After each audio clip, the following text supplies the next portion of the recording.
Hello guys, today I'm going to show you how to set up the always on display in your Samsung device.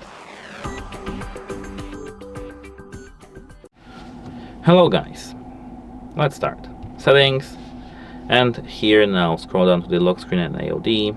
Over here, now here always on display. Turn it on and stop it. As you can see here, we've got show no bar. We can disable or enable this. When to show, always tap to show, although like show all the time unless your phone detects that it's in a dark place, such as phone, such as purse, pocket, or dark room. Here you have a scheduled and for notifications. Apart from that, here we have some all about and contact us. If you want to customize it, you can download this separate application, which is called the Good Lock, and it's available in the Galaxy Store. Then install the application that is dedicated for AODs and lock screens, and you'll be good to go with the customization features. That's it, how it helps you, and goodbye.